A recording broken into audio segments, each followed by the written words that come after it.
दिनै जि हरिसिङायाव 24थि अल इन्डिया जोहोलाव बालिराम बर' बिथांनि मुङैहाय फुटबल चेम्पियनशिप जादों आरो बेवहाय जोङो गिबियावनो दुलाराय बर' फरायसा आफादनिफ्राय मानगोनां बिथां जोहोलावनि मुङै जे दिनै बेवहाय 24थि खेब हरिसिङा रिजनेल स्पर्ट्स एसोसिएशन आरो दख'रा आफादा बेखौ खुंफुंदों आरो बेबायदि मोनसे गोथार थांखिजों खुंफुंनायनि जे मोनसे राहा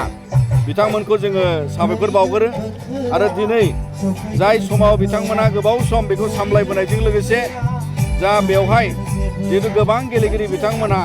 गोबां क्लाब आरो बायदि जायगानिफ्राय फैनानै बिथांमोना बेयाव बाहागो लाफैनो हायो आरो बेबायदि मोनसे अल इन्डिया जि फुटबल चेम्पियनशिप बिथांमोना खुंबाय आरो बे जोहोलाव बालिराम बर'नि मुङै आरो बिथां जोहोलावनि मुंजों लोगोसे बर' माहारिनि माहारियारि बाद आरो बर' हारिनि बेवहाय आइडेन्टिटिजों लोगोसे थांनानै थानाय जों गासैबो बेवहाय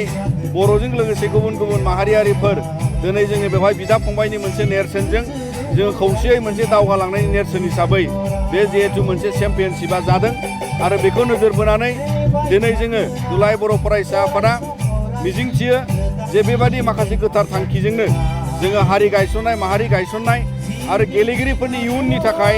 मोजां मोनसे खाबुनि थाखाय बिथांमोना अराय सम जाहाथे गावबागावनि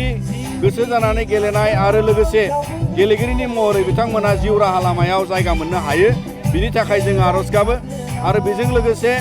जोङो खावलायनो लुबैयो जे आथिखाल गोबां लाइमोन जोहोलाव सेंग्रा सिख्लाफ्रा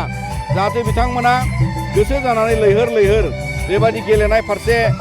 गोसो बोजबनाय जायो आरो लोगोसे बिथांमोना गाव गावनि गेलेनायाव फुटबलानो जा काबादियानो जा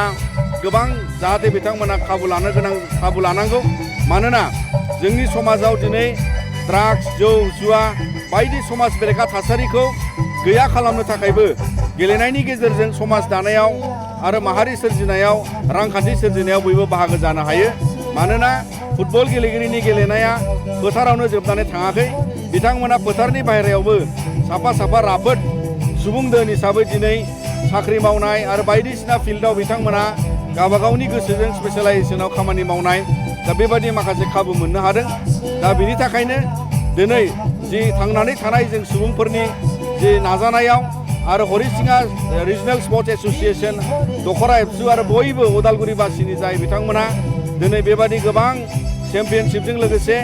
बेबायदि थुलुंगाथाव माखासे हाबाफारिफोरखौ अराय सम खालामबाय थानो हाथों आरो मिजिंथियो जोहोलाव बालिराम बर' बिथांनि मुङै बेबायदिनो हरिसिङा हालामनिफ्राय अराय सम फुटबलनि बेबायदि साफा साफा चेम्पियन आरो बेबायदि टीम्सफ्रा जाहाथे अराय सम मोजाङै मोजां बाहागो लानानै जाफुंसार जालांनो हायो बे मिजिंखौ लाखिनानै जोङो नोंथांमोननि गेजेरजों बेखिनिखौनो फोरमायबाय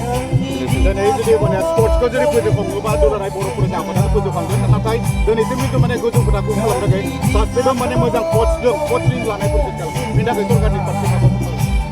दिनै जोङो मिथिगौ जोंनि बड'लेण्ड हालामाव जोंहा गोबां बेबायदि गिदिर गिदिर चेम्पियनशिप खेला जायो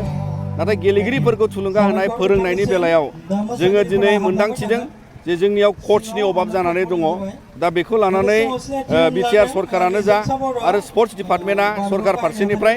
बिथांमोना हानायसेबां कच सोरजिनो थाखाय बिथांमोना सांग्रांथियाव फैनांगौ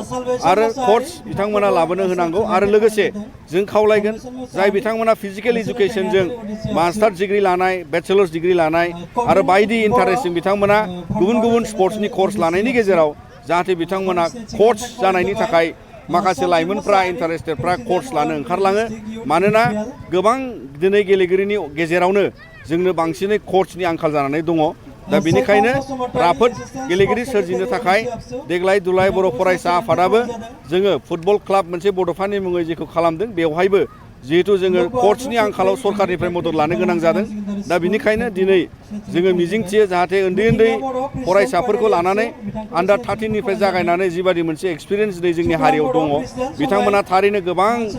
इन्टारेस्टेड आरो गोरों टेलेन्ट दङ फुटबलाव एसे मदद मोनोब्ला कचिं मोनोब्ला थारैनो बिथांमोना जाफुंसार गेलेगिरि जानायनि महरखौ लानो हायो